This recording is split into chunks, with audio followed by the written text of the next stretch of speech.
Écoutez, on va commencer. Donc, bonjour à toutes et à tous. Donc, je suis Frédéric Moub, chargé de mission bâtiment durable au pôle énergie. Et je suis ravi de vous retrouver aujourd'hui dans le cadre des rendez-vous du bâtiment performant, donc organisé par Grand Besançon Métropole, avec l'appui technique du pôle énergie. Donc, aujourd'hui, c'est un format inhabituel pour les habitués des rendez-vous du bâtiment, car il est sous forme de webinaire. Donc, ce webinaire est dédié au remploi des matériaux de construction, donc avec un focus sur la dynamique et le retour d'expérience à l'échelle du territoire de Grand Besançon Métropole. J'ajoute que ce webinaire fait partie d'un cycle de 5 rendez-vous du bâtiment performant, donc dédié au remploi, donc qui se déroulera à intervalles d'une fois par mois jusqu'au mois de janvier. Donc, vous pouvez retrouver le programme de ce cycle complet en fin de séance.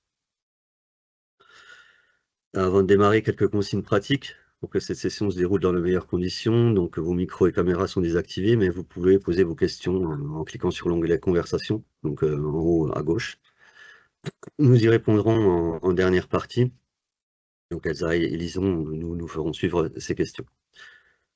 Le support de cette présentation ainsi que le replay de ce webinaire seront disponibles sur le site internet du pôle d'ici quelques jours. Alors, pour présenter cette dynamique et partager ce retour d'expérience concret sur le territoire de Grand Besançon Métropole, deux intervenants prendront la parole aujourd'hui. Donc, Lison Fusier, chargé de mission économie circulaire, et Jean-Luc Leguet, directeur département architecture et bâtiment, donc tous deux de Grand Besançon Métropole. L'animation est assurée aujourd'hui par Elsa, chargée de mission transition écologique, et par moi-même.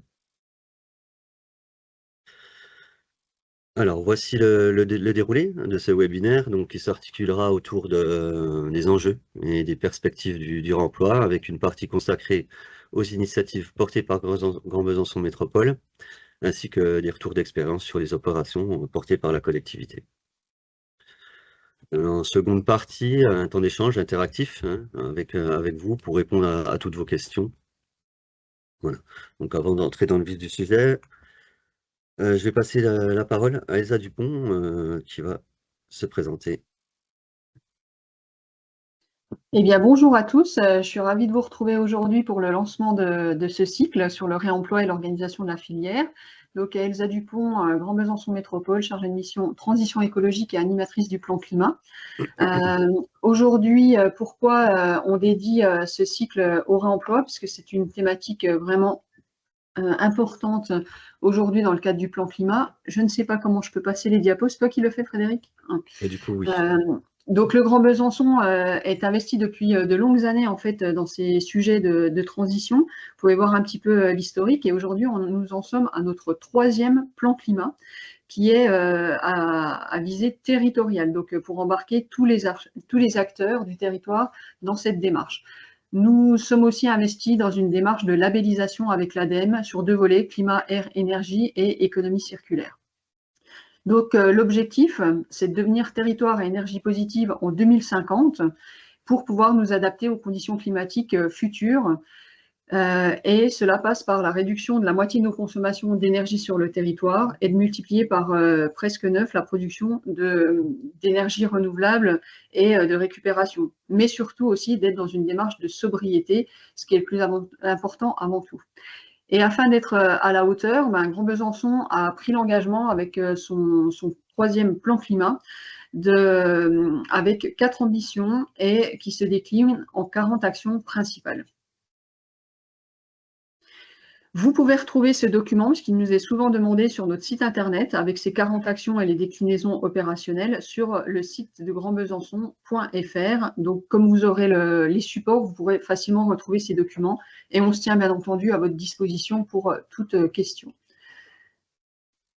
Donc, nous avons 4 ambitions principales: penser autrement, mieux préserver et valoriser notre capital naturel, mieux vivre au quotidien et mieux produire. Toutes les questions qui sont relatives au bâtiment se trouvent dans mieux vivre au quotidien, puisque nous embarquons également le logement, l'habitat et pas seulement la construction et la rénovation. Précisément, cette action aujourd'hui, c'est l'action 28, qui est de faire coopérer les acteurs du bâtiment, donc acteurs au sens large. Ce ne sont pas seulement les artisans, mais c'est aussi toutes les prestations intellectuelles de maîtrise d'œuvre et aussi les maîtres d'ouvrage publics et privés.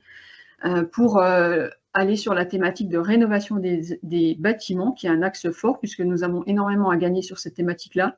Donc, nous avons des mesures d'accompagnement des particuliers et des bailleurs dans leur rénovation pour qu'elles soient exemplaires, et aussi accompagner les acteurs du bâtiment pour des réalisations efficaces du point de vue énergétique et mieux utiliser les ressources qui sont limitées. Et c'est pour ça qu'aujourd'hui, nous vous parlons du réemploi des matériaux. Comme je l'ai dit, on est à votre disposition pour répondre à vos questions, pour aussi parler des thématiques qui vous intéressent. On est parti sur un cycle là jusqu'au mois de janvier sur le réemploi, mais nous travaillerons notre programme 2026 avec d'autres thématiques, donc n'hésitez pas à nous faire part de vos propositions. Et pour l'organisation de cette séance ce matin, donc vous êtes invités à poser vos questions dans le chat, je les collecterai et nous les aborderons en fin de réunion. Si on n'a pas eu le temps de tout traiter, nous les compilerons pour vous faire une restitution quand vous recevrez les différents documents. Voilà, je vous souhaite une bonne séance. Merci Elsa. Alors pour ceux qui ne connaissent pas le pôle énergie Bourgogne-Franche-Comté, donc le pôle énergie, c'est un centre de ressources régionales, hein, je vais le présenter, donc qui est dédié à la performance énergétique et environnementale du cadre de vie bâti. Le pôle énergie, donc il accompagne, donc mobilise, informe et forme tous les professionnels et acteurs du bâtiment pour faire évoluer leurs pratiques et renforcer leurs compétences face aux enjeux clés de la transition énergétique et écologique. Les cibles du pôle énergie sont tous les professionnels qui gravitent autour de l'acte de construire, hein, que ce soit les artisans, les entreprises, les acteurs de la maîtrise d'œuvre, de la maîtrise d'ouvrage et également les acteurs de la formation et de l'emploi. Nous portons de nombreux sujets et nos principaux domaines de compétences couvrent plusieurs enjeux essentiels de la construction durable, donc la sobriété et l'efficacité énergétique, les énergies renouvelables intégrées au bâti, le remploi des matériaux ainsi que les matériaux biosourcés, la qualité de l'air et le confort d'été. Voilà pour cette brève présentation du pôle énergie. Donc pour commencer, je vous propose de répondre à un court sondage afin que vous puissiez connaître la typologie d'acteurs présents aujourd'hui à ce webinaire. Donc on va attendre que cela s'affiche à l'écran. Alors moi je ne le vois pas. Est-ce que ça s'affiche bien, Elsa?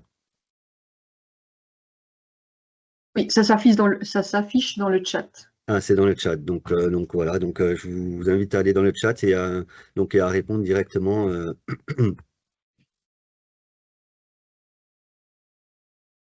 Je ne me vois pas, bien sûr. Voilà, donc vous choisissez, vous envoyez, et après vous avez les résultats dans le chat. Alors, je vais me retrouver dans le chat. Donc voilà, donc on a une majorité de maîtres d'ouvrage à IMO, donc 41%, 43%.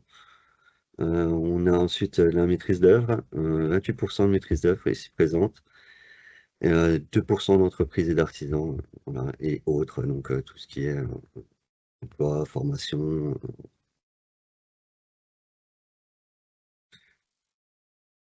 Alors, donc Donc, on voit que quand même beaucoup de maîtres d'ouvrage qui se sentent concernés. Nous, ça nous intéresse beaucoup puisque vu qu'on est acteur, on se dit qu'on pourra trouver d'autres personnes avec qui échanger qui ont les mêmes problématiques que nous. Les architectes, maîtres d'œuvre, bureaux d'études sont aussi au rendez-vous. Donc, ils prennent le train en marche. Et par contre, on voit qu'on va devoir aller chercher les artisans et les entreprises. Alors, peut-être que c'est le format qui joue, je ne sais pas. Mais en tout cas, c'est intéressant de voir qu'il y a encore du travail de notre côté à fournir à ce niveau-là. effectivement. Donc, avant de prendre connaissance des initiatives portées par Grand Besançon Métropole, je vais présenter quelques éléments de contexte et concernant les principaux enjeux, le cadre réglementaire et les perspectives liées au remploi dans le secteur du bâtiment. Alors, donc, qu'entend-on par réemploi? Donc le réemploi, donc en fait, consiste à récupérer un matériau lors d'une démolition ou d'une réhabilitation, puis à le déposer de manière soignée, hein, et sélective pour le remettre en œuvre sans changer sa fonction d'origine. Je prends l'exemple d'une poutre de charpente, donc une poutre en bois est réemployée comme élément de charpente dans un autre projet. Donc pourquoi est-ce important? Donc c'est une approche qui évite à la fois l'envoi en déchetterie et le passage par un processus de recyclage, tout en réduisant l'extraction des ressources et l'empreinte carbone. Donc elle s'inscrit pleinement dans une logique d'économie circulaire au service de la construction durable.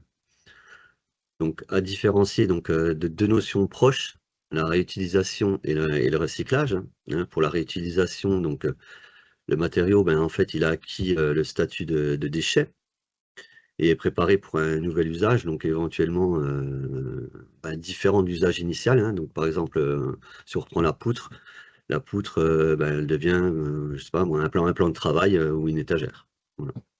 Pour le recyclage, la matière, elle est transformée pour fabriquer un nouveau produit, donc la poutre, donc elle peut être broyée pour produire des panneaux de particules. Donc, voilà. Donc en gros, la synthèse, donc leur emploi, c'est le même usage sans passage par le statut de déchet. La réutilisation, c'est un déchet réutilisé avec un usage parfois détourné, et le recyclage, c'est une transformation de la matière par un nouvel objet. Concernant le cadre réglementaire, on retrouve la loi 2015 relative à la TCEV, donc, qui a pour objectif la valorisation des déchets du BTP et la réduction de 75% en 2025 et 85% en 2031. La loi AGEC de 2020, donc, qui met en place une REP, donc la responsabilité élargie du producteur, donc spécifique aux produits et aux matériaux de construction, donc avec un objectif progressif d'interdiction de mise en décharge, et promeut aussi le remploi des matériaux, donc avec 5%, avec un objectif de réduction de 5% des volumes de déchets d'ici 2030. En découle la mise en place du diagnostic PEMD, donc produits, équipements, matériaux, déchets, donc qui est entré en vigueur il y a maintenant 2 ans, et qui vise à identifier les matériaux réemployables pour faciliter leur valorisation. Donc il est obligatoire pour les bâtiments de plus de 1000 m².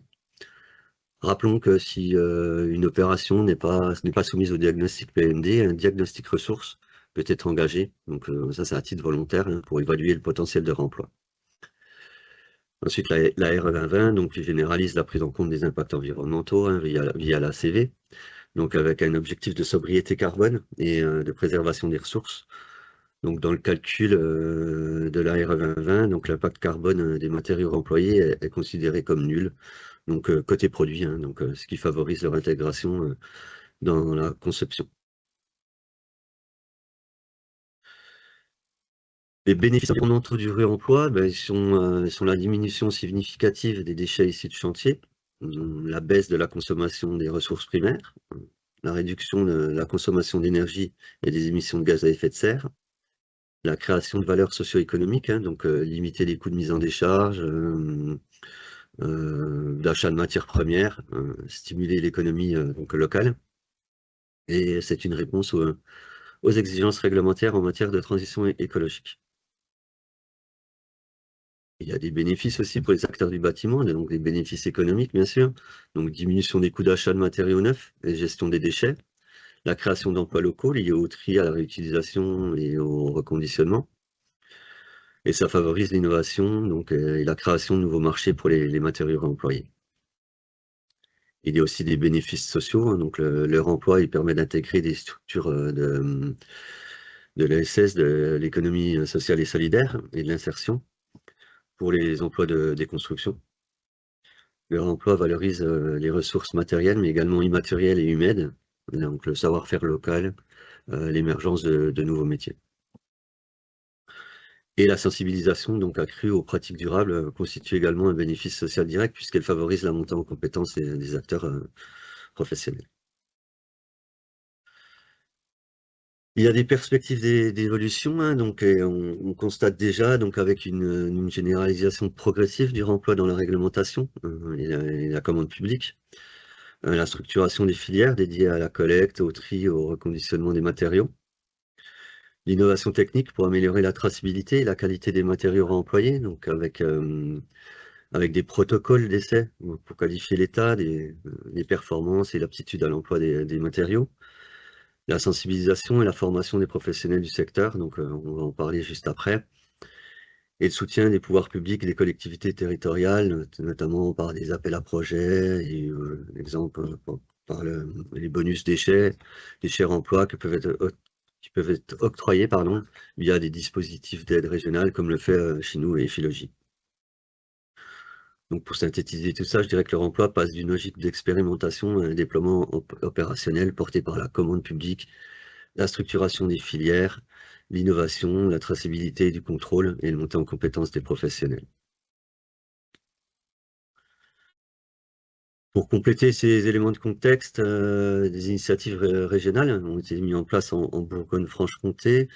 On peut retrouver une cartographie régionale d'acteurs engagés sur les remploi. Donc, on retrouve de nombreux professionnels du remploi tels que des diagnostiqueurs, des architectes, des bureaux d'études, des AMO, les matériothèques, les structures d'insertion pour les dépôts soignés.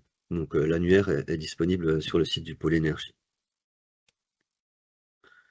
Donc ces dernières années, de nombreuses matériothèques ont vu le jour en Bourgogne-Franche-Comté, et ils sont répartis majoritairement sur le territoire, hein, donc constituent un véritable lieu ressource, hein, donc permettant aux acteurs du bâtiment, aux collectivités et même aux particuliers donc d'identifier, de stocker et de remployer des matériaux issus de la déconstruction. Afin de faciliter et renforcer la visibilité des matériothèques, un annuaire rassemblant l'ensemble d'entre elles va être communiqué d'ici fin octobre, d'ici le mois d'octobre. Des formations également sont à destination des professionnels, donc pour maximiser leur emploi, donc via une organisation de chantier adaptée à des techniques de dépose limitant leur altération. Donc par exemple, les formations réemploi en pratique qui sont généralement sur site. Également des formations de dépose soignés spécialement conçues pour les encadrants de structures d'insertion. Il existe aussi une communauté régionale donc, qui a été mise en place il y a déjà un an ou deux.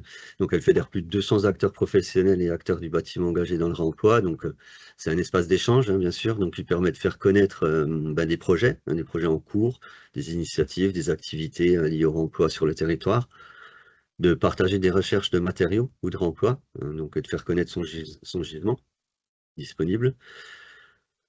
C'est aussi échanger avec d'autres acteurs engagés en région Bourgogne-Franche-Comté et être informé aussi des actualités régionales et accéder aux ressources d'intérêt. Bien entendu, je vous invite à rejoindre cette communauté si le remploi fait partie de vos préoccupations. Voilà, j'en ai fini pour ces quelques éléments de contexte et ces initiatives régionales. Sans plus attendre, on va passer maintenant aux actions du Grand Besançon Métropole en faveur du réemploi. Donc Grand Besançon Métropole a franchi une étape, disons, importante hein, avec la création d'un poste dédié au réemploi. Pour nous présenter les missions et les objectifs associés, je passe la parole à Lison Fusier. Merci, bonjour à tous. Oui, j'ai été recrutée cet été par le Grand Besançon pour approfondir l'économie circulaire au sein de Grand Besançon Métropole et sur notre territoire. Donc, mes missions consistent très simplement à produire une stratégie d'économie circulaire pour GBM et le territoire. Donc, tout ça va démarrer d'abord avec une étape d'état des lieux et d'écoute des besoins et des demandes, mais aussi de ce qui se fait déjà sur le territoire et au sein de GBM, et de produire une stratégie pour aller amplifier tout cela. Il y a aussi du coup une mission d'expertise et d'accompagnement sur toutes les démarches d'économie circulaire. Aujourd'hui, on parle beaucoup de réemploi dans le secteur du bâtiment, mais l'économie circulaire, c'est plein d'autres choses et ça concerne tous les secteurs d'activité sur notre territoire. Et donc, voilà, c'est de pouvoir être informé et interagir sur ces aspects d'économie circulaire. Et donc, il y a aussi un accompagnement au projet en lien avec l'économie circulaire. Là, on a un projet de matériothèque qui est assez émergent et que du coup, je suis et je soutiens sur notre territoire. Et cette matériothèque aura une visée filière du bâtiment. Donc, je pense que ça pourrait intéresser, voire même concerner certains d'entre vous. Vous avez mes coordonnées juste ici, donc vous pouvez me contacter et me poser des questions sur ces dynamiques-là. Tout cela a un objectif principal qui est le fait de faire labelliser le Grand Besançon Métropole avec le label TET, dit Territoire engagé dans la transition écologique. Donc, Grand Besançon Métropole est déjà labellisé sur la partie climat, air, énergie, qui est d'ailleurs gérée par ma collègue Elsa juste ici. Et donc, en fait, l'ambition de la création de mon poste est justement d'aller faire labelliser Grand Besançon Métropole sur la partie économie circulaire, pour laquelle on démarre de zéro, mais justement l'état des lieux et la production de la stratégie va nous permettre dans 4 ans de pouvoir obtenir la labellisation économie circulaire. Et dans ces enjeux-là, il y a un lien fort avec la filière du bâtiment, parce que c'est une filière où il y a des grands enjeux de réutilisation et de réemploi de matériaux, de production des déchets. Donc, c'est une filière sur laquelle on a un focus particulier auprès de GBM. Et donc, en fait, cette labellisation, ça passe dans une démarche avec l'ADEME, qui est un cadre qui nous permet de structurer toutes nos démarches, tant dans la partie stratégique que plan d'action à venir. Et donc, c'est vraiment un outil qui nous permet de diriger tout ça, mais qui permet surtout de mettre en valeur les actions et les ambitions, tant côté GBM que aussi sur les acteurs du territoire. Voilà. Très bien, merci Lison de nous avoir détaillé tout ça. Donc, en fait, par le biais de ce poste, on constate qu'une politique structurée du réemploi est désormais mise en place au sein de Grand Besançon. Pour compléter les dires de Lison, je vais donner la parole à Jean-Luc Leguet et lui demander comment et pourquoi la collectivité a-t-elle décidé de se lancer dans la démarche de réemploi.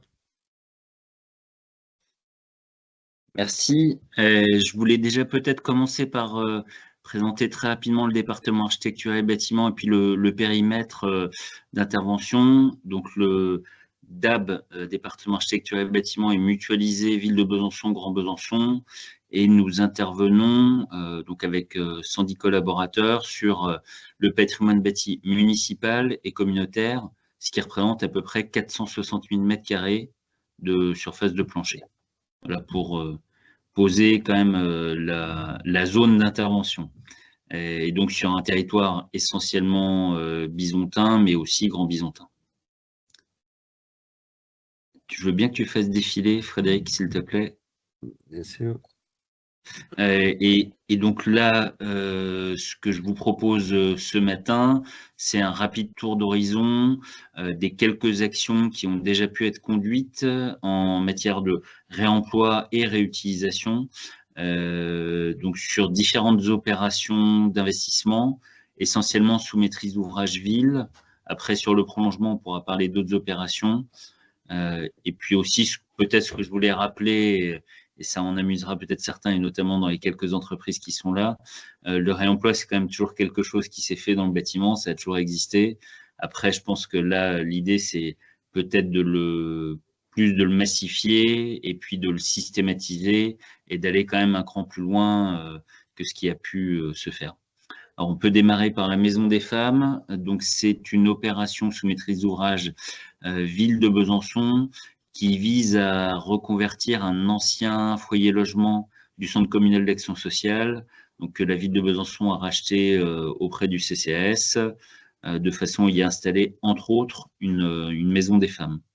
Donc, la façon dont nous nous sommes organisés, vous le verrez systématiquement sur les différentes opérations qu'on va évoquer. L'idée, c'est de vous dire en termes de méthodo comment on est intervenu et avec qui, et puis ce qu'on a réalisé comme action concrète. Donc là, sur cette opération-là, on a mobilisé le cabinet Low Carbon Design, LCD, donc pour nous assister sur justement à la fois le diagnostic avant déconstruction intérieure, il y avait effectivement une petite partie de curage, et sur la bonne façon de valoriser ce qui pouvait être réemployé, réutilisé. On va le voir, hein, essentiellement ex situ. Donc là, ça c'était pour la partie prestation intellectuelle, et pour la partie un peu plus concrète, donc on s'est appuyé sur Alternatinov, donc beaucoup de présents dans le webinaire doivent connaître, donc qui a pu réaliser la dépose soignée d'un certain nombre d'équipements, donc qui sont listés. Je vous laisse le soin de le lire, donc à l'échelle des 43 anciens logements. Et donc on a pu effectivement réemployer une partie sur le chantier, mais la majeure partie a été vendue par Alternatinov, et donc avec une communication sur 2 sites, dont un que tout le monde connaît, et puis peut-être Le Bon Coin, et un autre qui est peut-être pas encore connu de certains des participants du webinaire, réemployer.fr. Et on a également fait un peu de communication sur les réseaux sociaux de la ville de Besançon. Donc, à la fin de cette opération de valorisation des matériaux, il nous est quand même resté un peu de matériaux sur les bras, et donc c'est Alternatinov qui les a repliés sur la base de l'essai dans le Doubs. Diapo suivante, merci. Un point particulier sur la production d'eau chaude sanitaire. Donc, comme on était sur un foyer logement avec une occupation à l'année et une utilisation d'eau chaude sanitaire à l'année, ce qui n'est pas forcément toujours le cas dans un certain nombre d'équipements publics, hein. On peut penser notamment aux écoles qui sont peu exploitées sur l'été, et puis globalement assez peu exploitées sur les périodes de vacances scolaires. Là, on avait cet ancien foyer logement, donc qui avait des panneaux solaires pour l'eau chaude sanitaire, et on avait également 2 ballons qui étaient destinés à cette eau. Et alors, demain, sur l'exploitation que nous aurons de la Maison des Femmes, dans la mesure où il n'y aura pas d'hébergement sur place, on aura un usage assez limité et discontinu de l'eau chaude sanitaire. Donc, l'opportunité de céder ces équipements était là, et donc on a pu rentrer en contact avec l'École des Neiges à Lamoura, dans le Jura, auprès de qui nous avons donc cédé ces panneaux et ces ballons, et la dépose a été prise en charge par la ville de Besançon, donc pour un montant de 3 234 €. Donc le mini retour d'expérience sur cette opération-là. Donc, on a eu un certain nombre de facteurs favorables, notamment le fait qu'on a pu anticiper ces travaux de dépôt soigné, et puis comme les locaux étaient intégralement vides, on avait la disponibilité pour le stockage. On a pu également, je dirais, valoriser pas mal de matériaux et d'équipements, que ce soit les différentes kitchenettes, des appareils sanitaires, ou les tableaux électriques, les 43 tableaux électriques qui étaient relativement récents et dont nous n'aurons pas l'usage demain. Voilà, l'École des Neiges, j'en ai parlé. Et puis, alors, ce qui était intéressant, c'est également que la mise en contact, la mise en relation, et puis le réemploi de tout ce qui est relevé de l'ECS solaire a pu être facilité, puisque sur l'opération de la Maison des Femmes, comme l'opération de l'École des Neiges à Lamoura, le contrôleur technique était le même, en la personne d'Alpe Contrôle.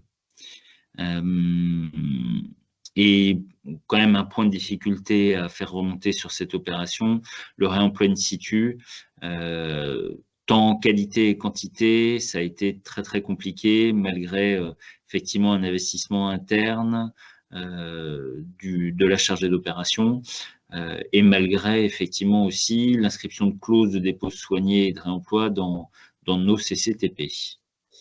Voilà pour cette première opération. Je me permets juste d'intervenir. Il y a une question sur cette opération spécifique pour avoir une clarification du coût annoncé là, des 20 000 euros. Est-ce que ça comprend seulement la dépose soignée auprès d'Alternatinov ou avec la revente de matériaux déduites? Pour moi, ce n'est pas revente de matériaux déduites. Merci. On peut passer à la crèche des Orchamps. Donc là, on est dans le cadre du plan école et crèche. Je reparlerai tout à l'heure du plan école. La opération un peu particulière, puisqu'en fait, on était sur un assemblage de bâtiments accolés les uns aux autres, assez disparates. Et donc, on a été sur une déconstruction totale avant construction du nouvel équipement crèche. Donc, on a démarré par un diag PEMD qui nous a coûté 4 700 €. En matière de travaux, donc là, ça a été, je dirais, à plusieurs niveaux, à la fois dépôt soignés récupération en régie, mais aussi en entreprise. Donc là, on va le voir. Par exemple, alors quand je dis en régie, hein, pour ceux qui ne sont pas familiers, on parle bien des équipes internes de Ville de Besançon GBM, et en l'occurrence, donc, la régie bâtiment, c'est environ 50 ouvriers répartis en 5 ateliers corps de métier. Donc des menuisiers, des électriciens, des plombiers, des serruriers, des peintres. Donc sur les menuiseries, on a pu déposer une cuisine et la redéployer sur un autre chantier. On a un certain nombre de logements de fonction, notamment des écoles, donc les cuisines et puis après, je dirais ça c'est les petites cuisines, et après sur les équipements de cuisine pro, donc on a au travers de nos écoles et de nos crèches aussi la capacité à réemployer ce type de matériel, voire au niveau de notre cuisine centrale, puisqu'on fait également de la production de repas.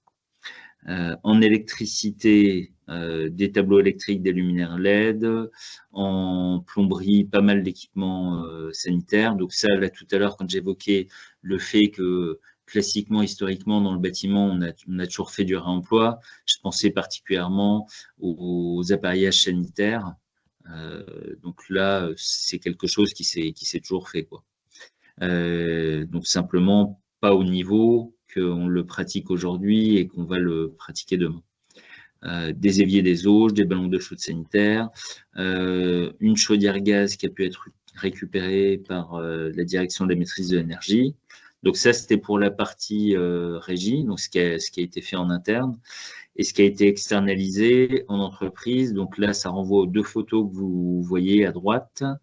Donc on avait effectivement un plancher qui a pu être récupéré. Donc là, c'est plutôt un cas de réutilisation, et donc qui a été réutilisé en bardage, donc sur le petit bâtiment, la petite excroissance que vous voyez donc sur la photo en bas à droite. Voilà pour cette première diapo. On poursuit donc un transformateur que vous avez en photo, donc qui a pu être donc déposé, stocké ex situ pour être réutilisé ultérieurement. Donc simplement pour compléter le paysage que je vous ai donné tout à l'heure. Donc on va dire nos bâtiments, notre patrimoine, c'est environ 1 millier de bâtiments et d'ouvrages. Donc de toutes époques de construction, toute taille. Donc là aussi, on va dire, il y a probablement, ça c'est un avantage, hein, une capacité à redéployer des équipements entre nos différents sites, donc qui est assez intéressante. Quelques unités de climatisation qui ont été reprises donc par la direction de la maîtrise de l'énergie, et du faux plafond déposé par Alternatinov pour revalorisation. Donc ça, c'est donc pour la crèche des Orchamps. On peut passer donc aux opérations suivantes. Alors le plan école, donc là on est sur un plan assez important, donc une action très très volontaire sur le patrimoine scolaire. Donc le patrimoine scolaire de la ville de Besançon, c'est 63 écoles, 110 000 m² de surface de plancher. Et donc, l'investissement qui a été consacré sur 12 écoles et 3 crèches représente 85 millions d'euros. Donc, qui essentiellement donc, sur ce mandat-ci, mais je dirais sur la première moitié du prochain mandat, notamment pour des questions de lissage de l'investissement. Donc, on va évoquer principalement deux écoles. Alors, la première école, c'est l'école primaire Vieille-Perrière, donc qui réunit des classes de maternelle et des classes d'élémentaire sous une seule et même direction. Donc, vous avez le bâtiment principal élémentaire en haut à droite, et en bas, vous avez la perspective projetée avec donc toujours le bâtiment élémentaire à droite et le bâtiment de restauration qui prendra sa place au premier plan à gauche. Donc, on a pu réaliser un diagnostic PEMD en nous appuyant sur les services de BOMA, les bonnes matières. Donc, j'ai pu remettre quelques liens hypertextes. Donc, comme ça, vous pourrez aller regarder les sites internet des différents prestataires. Je ne les ai pas tous mis. Hein. Après, globalement, la plupart des prestataires ont un site internet. Sur le réemploi in situ, on a pu en faire grâce notamment à la déconstruction de l'ancien bâtiment de logement, donc qui prenait sa place en front de rue, en réutilisant du bois de charpente pour habiller les murs du futur restaurant, donc des panneaux acoustiques sur tasseau. Voilà, Frédéric, merci. Autre exemple, Paul Bert. Donc là, c'est un chantier qui a démarré cet été. Un diagnostic PEMD qui avait été réalisé très en amont par Bellastock. Et quand je dis très en amont, ça c'est un point intéressant, puisqu'en fait, ce diagnostic, on l'avait intégré dans le dossier de consultation des concepteurs pour le concours de maîtrise d'œuvre. Donc, ça a pu être accaparé donc par les soumissionnaires de cette consultation, de façon à ce que eux se positionnent sur du réemploi et de la réutilisation par rapport aux matériaux qui étaient ciblés dans le diagnostic PEMD. Le maître d'œuvre qui a été retenu à l'issue du concours de maîtrise d'œuvre, c'est le cabinet Amiot-Montbard, donc qui a proposé une approche assez ambitieuse. Et donc, c'était de reprendre la structure du restaurant actuel pour le futur bâtiment. Donc, ce qui a dû être écarté par la suite, malheureusement, mais ce qui ne nous a pas empêché de réaliser quand même beaucoup de travaux de dépôt soignés dans une optique de réemploi-réutilisation. Donc là, un chiffre, hein, le coût de la dépose soignée, 30 000 €, par ELM Déconstruction, donc qui est basé à côté de Vesoul, si je ne dis pas de bêtises. Donc on a pu... Ouais, merci Frédéric.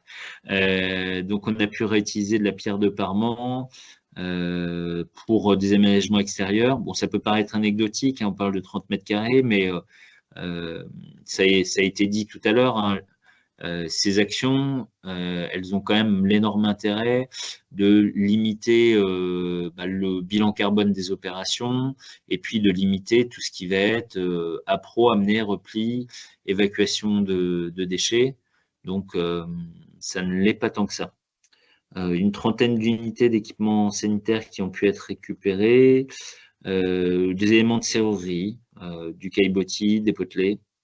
Pas mal de poteaux métalliques. Alors là, petite spécificité aussi, c'est que il faudrait pas oublier effectivement les questions de contamination de matériaux. Alors on pense souvent à l'amiante, on pense peut-être un peu moins au plomb maintenant, mais sur tout ce qui est donc structure métallique, charpente métallique, éléments de serrurerie, portes métalliques, on a quand même la dimension plomb. Donc là, par exemple, sur ces poteaux, il a fallu les déplomber et les repasser en galvanisation. Donc pour qu'ils puissent être réemployés dans le nouveau restaurant. et en récupération de chaudière gaz, donc qui a été reprise par notre direction de la maîtrise de l'énergie. Et je Et voulais juste rajouter aussi que l'école Paul Bert, hein, sera le prochain rendez-vous de midi du bâtiment. Donc il sera chez ELM des constructions, donc à Naven, hein, du côté de Vesoul, et on parlera spécifiquement justement de cette opération, donc ben voilà, de l'amont jusque là où ça en est là actuellement, donc aux éléments déconstruits, aux éléments entreposés chez ELM. Il y a une question qui émerge sur la reprise de la structure du restaurant Paul Bert, hein, la structure initiale. Pourquoi elle n'a pas pu aboutir? alors ça, malheureusement, j'ai pas eu le temps de creuser, mais du coup, c'est bien parce que avec le teasing de Frédéric, je pense que On en ce saura point plus. pourra être largement approfondi lors de la visite de LM. Tout à fait. Avec le chargé d'opération, donc qui sera présent, donc qui s'appelle Benjamin de Gardin. Et le dernier exemple que je vous propose, c'est le complexe sportif d'Hydro. Donc pour que tout le monde comprenne bien, aujourd'hui on a un gymnase d'Hydro donc qui existe, qui est un petit peu fatigué, donc qui devait bénéficier d'une rénovation énergétique. Et comme on a un besoin assez criant d'équipements sportifs, que ce soit de proximité pour les scolaires ou pour des compétitions, l'opportunité a été trouvée de construire un nouveau gymnase accolé à l'ancien, donc qui fasse que justement les deux équipements fonctionnent ensemble, donc avec des accueils de scolaires sur les deux plateaux sportifs en journée et des assauts le soir et des compétitions le week-end, avec par exemple l'ancien gymnase qui pourrait être utilisé en salle d'échauffement et le nouveau gymnase qui pourrait être utilisé pour les matchs. Donc sur cette opération en termes de méthodo, donc on a impacté en fait la dépose soignée sur une bonne partie des lots. Vous allez voir, hein, les différents lots sont détaillés. Donc dans l'optique pour le gymnase existant, de pouvoir les repositionner après travaux. Donc on est sur une rénovation énergétique avec quelques modifications d'aménagement. Un point de difficulté que là on pouvait faire remonter, c'est justement tout à l'heure on l'a évoqué avec la Maison des Femmes. On avait pris l'engagement de mettre à disposition auprès des entreprises un espace de stockage, et ça représente une difficulté puisqu'en fait le gymnase existant continue d'être exploité jusqu'à la livraison du gymnase neuf, et ensuite quand on aura livré le gymnase neuf, il rentrera en exploitation et on passera en chantier sur le gymnase existant. Donc on n'a pas sur place réellement de volume de stockage, si ce n'était de les créer, on va dire, sous un chapiteau. Donc là, c'est pas ça qui a été envisagé. On a quand même toujours dans le parc immobilier des bâtiments qui sont entre deux états, on va dire ça comme ça, qui sont sur des transitions vers des reconversions. Et donc là, quand même, petit point de difficulté, puisque du stockage sur plusieurs mois, le souci, c'est qu'on peut obérer des opérations de reconversion en parallèle.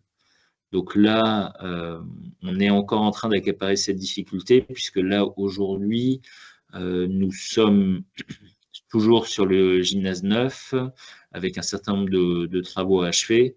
Donc, on n'a pas encore basculé sur le gymnase existant, mais ce sujet-là va arriver, je dirais, avec un niveau de complexité, et ça va être très, très pressant. Donc, si on rentre dans le détail de ce qui a été exigé auprès des entreprises au titre de la dépose soignée, donc sur le lot 1 des constructions des aménagements, donc tous les appareillages sanitaires, vous les retrouvez de façon détaillée.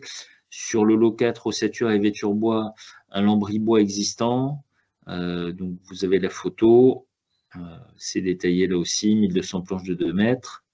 Ensuite, on bascule sur des éléments d'équipement, des bancs, des éléments en serrurerie, que ce soit là aussi les petits équipements, des patères, ou encore des garde-corps à l'arrière de gradins, de façon à effectivement, on va dire, aussi pouvoir les rénover. Sur les photos, vous avez en bas, donc justement, ce qu'on fait assez souvent dans les équipements publics, hein, quelle que soit la collectivité, dans les gymnases, on crée souvent des stockages dans des volumes qui sont largement ouverts, mais qui sont fermés, de façon à ce que les différentes associations qui utilisent les locaux puissent avoir leur stockage propre fermé. Voilà, la diapo suivante. Donc là, je termine l'eau, chauffage, ventilation, plomberie, désappareillage sanitaire des radiateurs. Et puis, alors, sur VRD paysage, là aussi, c'est assez standard, hein, de la clôture extérieure, donc en treillis soudé, 30 unités de 2,50 m de hauteur et 2,10 m de longueur, donc qui doivent être donc déposés, stockés proprement. Alors, et je vous ai ajouté une photo du chantier qui a quelques mois, hein, parce que là aujourd'hui le bâtiment on est quand même à un autre bien autre stade d'avancement, donc au moment du levage de la charpente, donc qui est réalisé par l'entreprise Simonin, et en bas la perspective projetée des aménagements définitifs. Donc ça, c'est une vue pour ceux qui visualisent où se situe ce chantier. Pour faire simple, hein, c'est une vue depuis le tramway. On peut aller à la diapo suivante. Ça patine, Frédéric? Merci. Un petit peu. Alors, donc ouais, je vous la propose en 2 temps. Après, je ne vise clairement pas l'exhaustivité, et puis ce sera redondant avec déjà un certain nombre de choses qui ont pu être dites. Donc le premier temps, pour moi, c'est une synthèse, peut-être fixer quelques éléments qu'il faudrait pouvoir retenir, notamment pour les maîtres d'ouvrage. Donc là, on est souvent, côté maîtrise d'ouvrage, à empiler nos obligations réglementaires et à s'en plaindre. Là, je pense que ça peut aussi être l'occasion de dire je transforme une obligation en opportunité. Et puis, je dirais, même si dans le cadre de la réhabilitation, réutilisation de bâtiments, on n'est pas dans le cadre de la RE 2020 qui s'applique aux bâtiments neufs, donc on pourrait se dire que le bilan carbone, c'est moins important, mais je pense que c'est aussi une façon de montrer qu'on peut faire les choses différemment.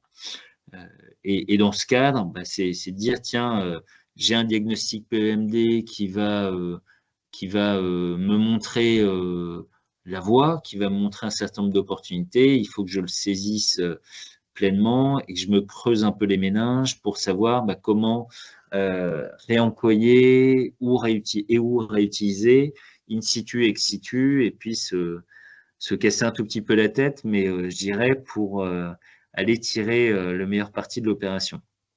Il y a eu quelques coups qui ont été donnés. Là aussi, on peut se dire qu'à l'échelle d'opérations qui, pour certaines, vont relever de plusieurs millions d'euros, on peut se dire que le coût il est limité, mais malgré tout, il faut le prendre en compte lors des montages budgétaires, ne pas le mettre de côté. Je l'ai pas mal évoqué aussi, hein, le fait d'anticiper, ça me semble important, c'est-à-dire qu'on ne peut pas se permettre d'attendre d'être en avant-projet sommaire pour commencer à se préoccuper de ces sujets-là. Je pense que c'est assez important d'être le plus en amont possible, et puis de mobiliser les différents acteurs de la construction. Donc, dans une opération, on sait que ça, c'est quand même, on va dire, des attelages qui peuvent être assez lourds et compliqués à emmener. Donc, comment aussi est-ce qu'on embarque tout le monde, notamment la maîtrise d'œuvre, aussi les assistants à maîtrise d'ouvrage. On peut penser principalement aux contrôleurs techniques, hein, ça a été évoqué aussi tout à l'heure, hein, sur les protocoles d'essai, les aptitudes à l'emploi, les sujets divers et variés dès lors qu'on va toucher à la sécurité incendie ou la solidité. Et puis aussi et surtout les entreprises qui doivent être acculturées. Bon, certaines montent dans le train et je pense que celles-ci, il faut les saluer. Et puis pour les autres, il faut être capable de les accompagner. Le temps à prévoir, effectivement, parce qu'on n'est pas sur un sujet qui est complètement anecdotique, beaucoup d'impact à des niveaux divers et variés, mais sur les prescriptions de travaux, notamment en études, il faut pouvoir en discuter collectivement et puis y consacrer le temps nécessaire. Donc, l'autre point aussi que je voulais évoquer, je l'ai pas mal dit sur le sujet du complexe sportif d'Hydro, c'est attention à avoir en tête que vous aurez des surfaces à mobiliser. Si vous devez faire des stockages provisoires, puis, alors je dirais ça c'est peut-être aussi en l'absence de matériothèque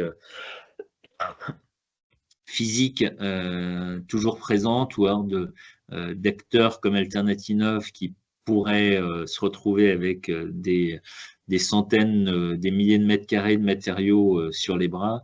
Donc là, si notamment on parle de réemploi ou réutilisation in situ, le in situ, des fois, je dirais, il peut nécessiter une petite ou moyenne base arrière en proximité immédiate, ce qui n'est pas toujours évident à gérer. Et puis, je le mets en fin de diapo, mais j'aurais peut-être pu commencer par ça, parce que chronologiquement, on l'a pas mal dit, s'appuyer sur des assistants à maîtrise d'ouvrage qui sont spécialisés en la matière, qui peuvent nous accompagner, puisque souvent, je dirais, on peut avoir beaucoup d'idées, mais on peut être limité par un champ des possibles qu'on n'appréhende pas tout à fait. Donc, le fait d'avoir des AMO qui aident les maîtres d'ouvrage, je pense que pour moi, au-delà de la garantie de sérieux, c'est aussi se donner les moyens je dirais, d'arriver à ses fins.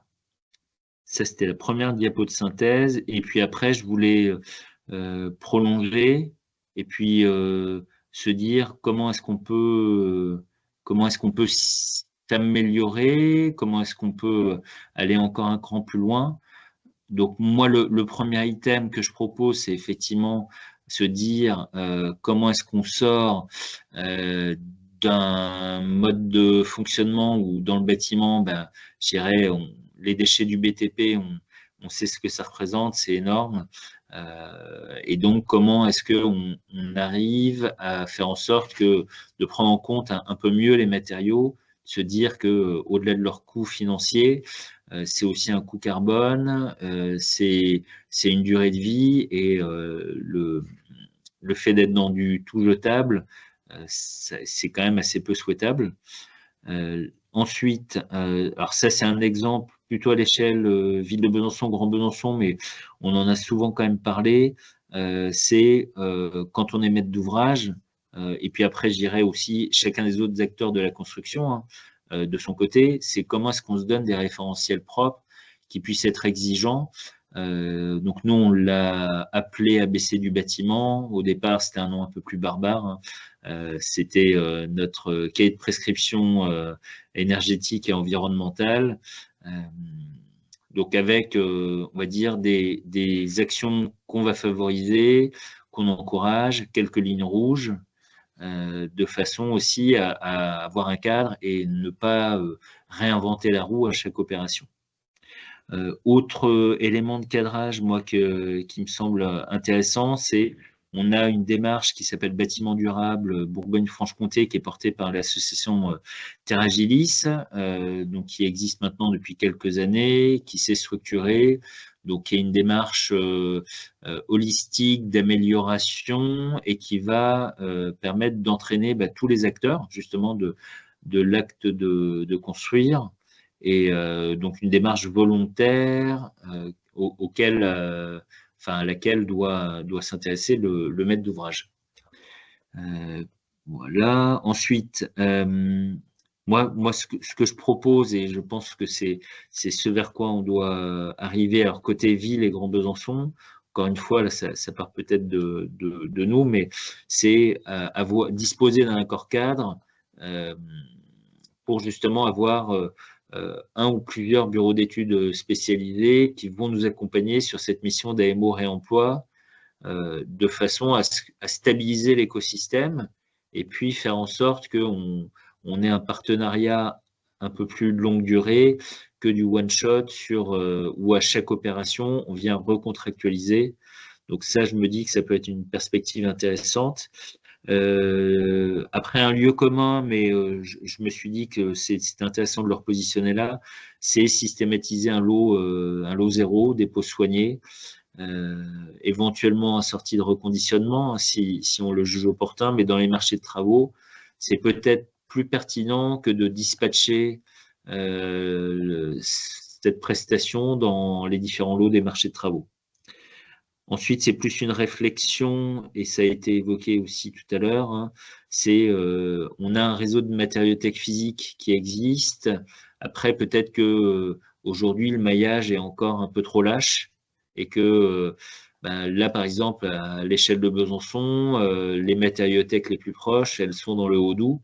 Alors, c'est pas très loin, mais c'est pas non plus tout à fait à côté. Donc là, y a-t-il quelque chose à faire? Mais la réponse est peut-être dans ma question. Et je termine là, et ça a été largement évoqué par Frédéric, les bourses aux matériaux, l'écosystème régional autour justement du réemploi. Et je m'arrête de parler là. Merci. Merci Jean-Luc. Merci de nous avoir partagé ces enseignements tirés de ces expériences.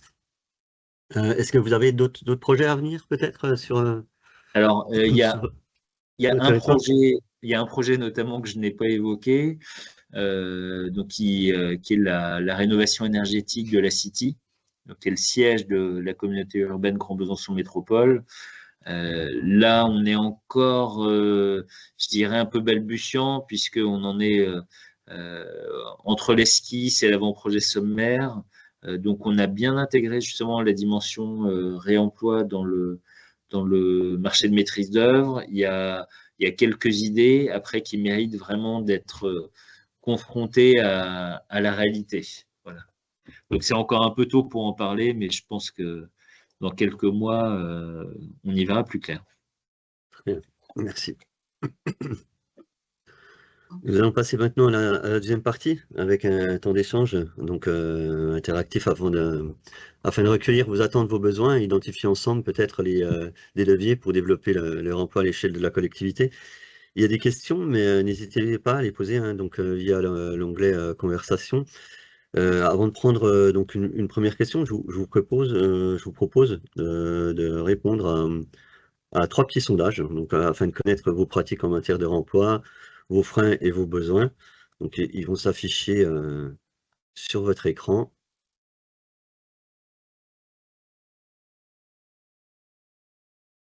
Donc vous pouvez répondre et envoyer, et vous retrouverez les résultats dans la conversation.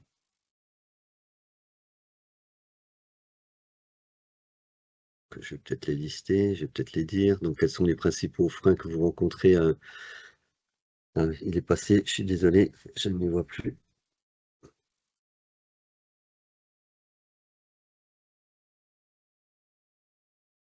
On va attendre quelques minutes que tout le monde puisse répondre, et puis après on pourra aviser à ce moment-là.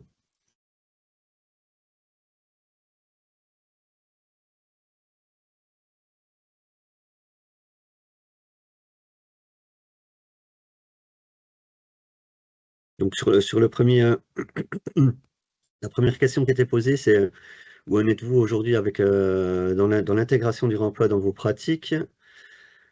Donc on est quand même à 45% donc de professionnels présents qui ont testé leur emploi dans les projets. Donc voilà, on voit que c'est en phase quand même, voilà, c'est quand même connu et reconnu. On va laisser on laisse encore quelques secondes.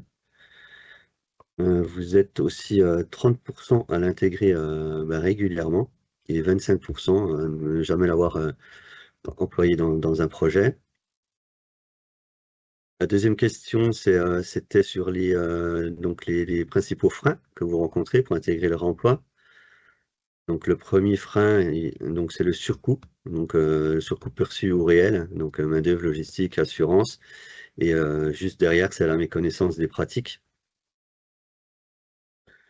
Et le troisième sondage, c'était selon vous, quels sont les besoins prioritaires pour développer des projets pour développer le réemploi dans vos projets? Et donc on est à 45% sur un accompagnement technique et réglementaire, donc voilà, à l'intégration des CCTP et la conformité de la réglementation. Donc, alors, une première réaction peut-être sur ce... attendez, je retrouve le document.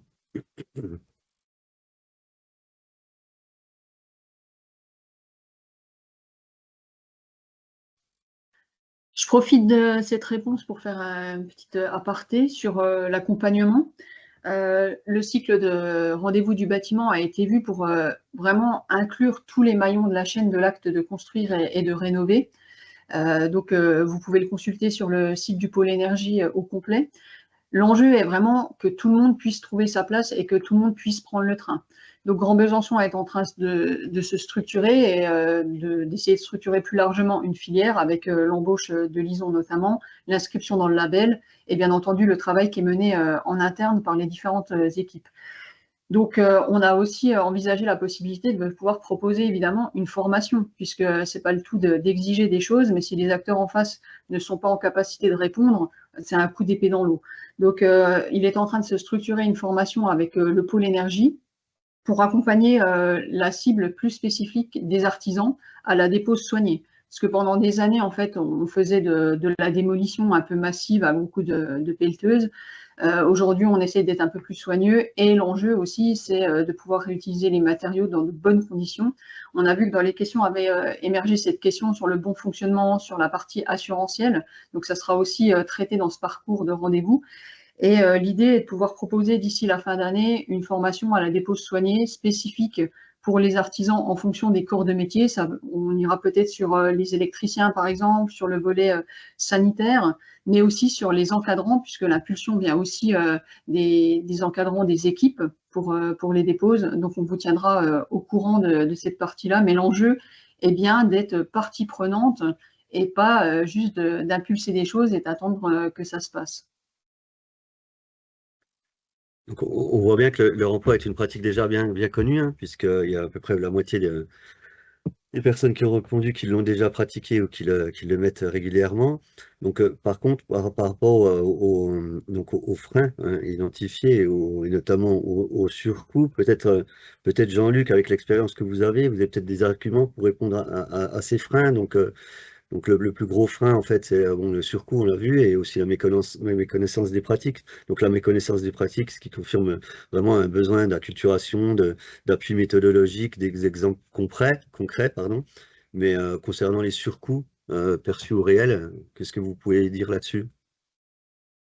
En valeur absolue, on est effectivement sur des sommes de quelques milliers, quelques dizaines de milliers d'euros. Hein, donc, c'est le côté peut-être contre-intuitif. Hein, ça a déjà pu aussi être évoqué précédemment, mais on se dit, mais puisque je vais réemployer, réutiliser un matériau dont j'ai déjà la propriété, je vais gagner de l'argent. Mais oui et non, puisque en fait, il faut le déposer sans l'abîmer, il faut éventuellement le reconditionner, donc ce qui va demander en fait du temps et de l'énergie.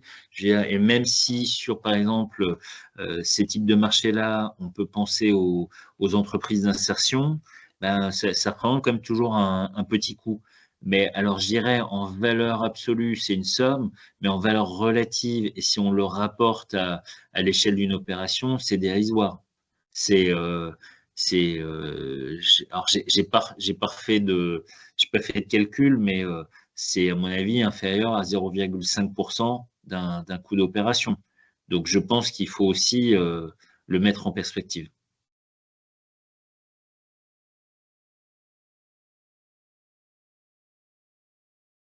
Très bien. Et concernant aussi le troisième sondage sur comment dire, les besoins prioritaires pour développer les remploi dans les projets, comment une collectivité comme la vôtre peut-elle favoriser le développement du remploi à son échelle? Alors, c'est ce qu'on s'est efforcé de faire, notamment dans le cadre de la démarche pour laquelle on avait été accompagné par France Active Franche-Comté, c'était de mobiliser les différents maîtres d'ouvrage locaux et puis de favoriser à un échelon très immédiat et je dirais d'une certaine façon en circuit court, faire en sorte que tous les maîtres d'ouvrage je dirais, s'engagent de façon un peu plus forte dans la démarche, ce qui favoriserait les flux. Donc ça, on n'y est pas encore tout à fait arrivé. Je pense qu'il y a un effet d'entraînement. Donc il faut rester très positif et puis se dire que nos petits camarades en proximité immédiate vont aussi emboîter le pas. Et donc après, je pense que c'est aussi le boulot de Lison de s'assurer de ce maillage territorial. Oui, absolument, j'allais compléter. On voit là avec les résultats du sondage qu'il y a vraiment cette discussion d'espace de stockage, mais aussi de mise en réseau des acteurs. Et donc, l'accompagnement de France Active continue et cette démarche-là continue. Et j'en suis majoritairement à la manœuvre côté GBM avec les équipes de Jean-Luc. Donc, on est très dynamique sur cette partie-là, en tout cas pour les prochains mois. Et sur la partie animation de réseau, avec l'appui justement du pôle énergie Bourgogne-Franche-Comté, il y aura des rendez-vous qui vont certainement être programmés pour justement mettre en relation les différents acteurs de l'acte de construire. Elsa, est-ce qu'on a des questions dans la Alors oui, conversation?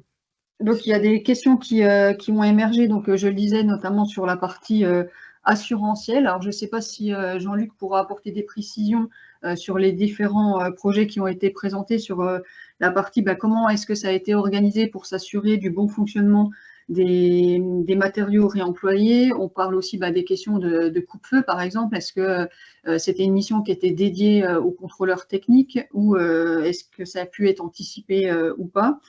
Notamment sur la question aussi des panneaux solaires de la Maison des Femmes. Donc là, comment on s'est assuré du bon fonctionnement. Il y a une personne, je l'en remercie, qui a apporté des précisions sur le sujet, puisqu'il y avait le même bureau d'études et le même bureau de contrôle sur les deux projets sur lesquels ont été démontés les panneaux et réinstallés. Donc on imagine qu'il y a une bonne entente et les bonnes actions qui ont été menées pour s'assurer du bon fonctionnement des équipements, mais peut-être que vous avez des précisions à apporter.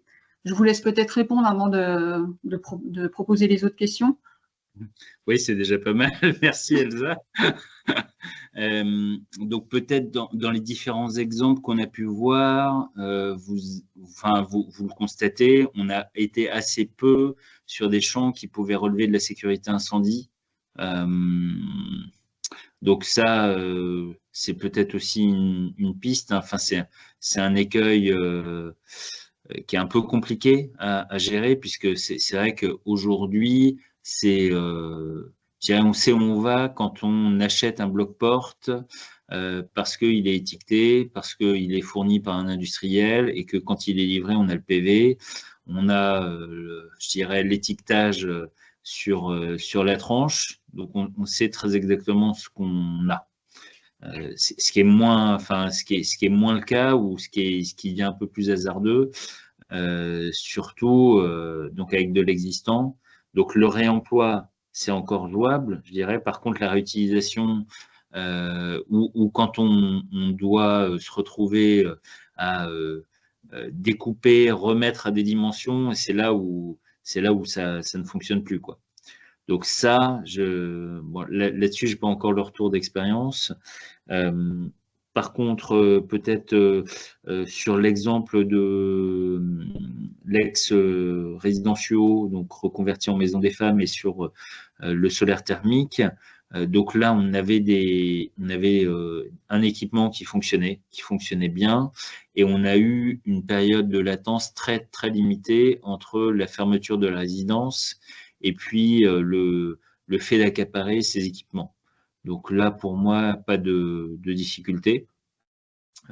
Et pour dézoomer sur les sujets assurantiels, en fait, c'est là où on a l'acteur clé, donc le contrôleur technique, qui doit être capable de garantir ce qu'on fait et de prononcer des avis favorables et pas suspendus et encore moins défavorables sur justement tout ce qu'on va faire sur ces champs-là.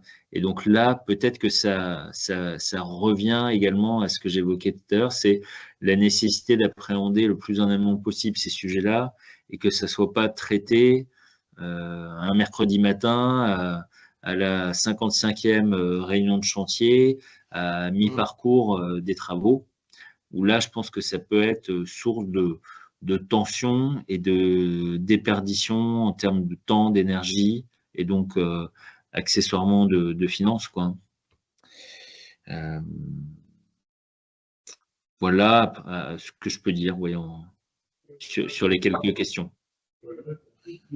Dans les autres questions ou remarques qui ont émergé, notamment j'en ai parlé de la question de la formation et de bien s'intéresser à tout l'écosystème. Et c'est bien l'enjeu de la chose pour structurer une filière. Et c'est pour ça qu'on a pour ambition de faire de l'animation de réseau pour que chacun puisse poser ses besoins et voir comment chacun peut y répondre pour que ça avance. Il y a aussi une remarque sur une idée pour favoriser le réemploi, c'est d'accepter des dérogations, par exemple, dans les PLU pour les permis de construire, pour les projets qui utiliseraient des matériaux de réemploi, et notamment en façade, puisqu'on sait que dans les règlements, des fois, on impose soit des coloris, soit des typologies de matériaux. Ma collègue Lison a pris contact avec la direction de l'urbanisme aussi, puisque tout comme c'est un acteur à part entière de cette filière, donc il y aura des discussions qui vont être menées sur ce sujet-là. Et puis, Jean-Luc a répondu à la question. Il y avait le pourcentage réemploi par montant de travaux qui avait été posé. La question financière, évidemment, intéresse, de savoir quelle part on lui donne. Et puis, je crois que je n'ai oublié personne. Je voulais simplement ajouter, puisqu'on parle de la question financière, il y a quelque temps, Frédéric Moub avait fait passer dans le réseau du réemploi du pôle énergie une information sur l'éco-conditionnalité des aides de la région avec l'utilisation du réemploi. Donc, je pense que c'est intéressant de voir cette partie qui peut être vraiment un levier pour le particulier, par exemple, dans le cadre d'un bouclage de projet. C'est pas inintéressant d'étudier cette possibilité. Alors, on l'a vu, c'est pas simple. Donc, c'est pour ça que les acteurs de la maîtrise d'œuvre doivent pouvoir accompagner et bien anticiper dans les projets la mise en œuvre de ces matériaux. Et pour le particulier, ça peut être vraiment incitatif pour boucler son financement et puis aussi préserver de la ressource. Juste peut-être pour rebondir sur ce que vous venez de dire, Elsa, ça rebouclera, parce qu'en fait, c'est peut-être finalement un jeu à somme nulle. Quand on parle des conditionnalités et puis de subventions régionales, mais ça peut avoir au moins une vertu très incitative. Je ne sais pas si je suis clair. C'est en gros, c'est mettre le pied à l'étrier sur le réemploi, la réutilisation pour les gens qui se poseraient encore beaucoup de questions. C'est oui, ça prendra du temps et puis un peu d'argent, mais justement, le fait d'avoir aussi une subvention à la clé, c'est peut-être pas ça qui permettra de boucler un budget, mais en tout cas, ça permettra en tout cas de compenser le petit investissement que le maître d'ouvrage aura consenti. Oui. Tout à fait. Est-ce qu'il y a d'autres questions? Je ne vois pas d'autres questions dans les conversations. J'ai l'impression que c'est beaucoup de réactions. Il y a une question qui Ouais. vient d'émerger à l'instant. Donc c'est Monsieur Godmet. Dans le cadre d'un chantier à destination d'un particulier, il n'y a pas de maîtrise d'œuvre. Et si vous connaissez ma formation initiale, vous verrez que j'en suis bien désolée. Ou de contrôleur technique. Dans ce cas, que devons-nous faire concernant les assurances, la qualification des matériaux?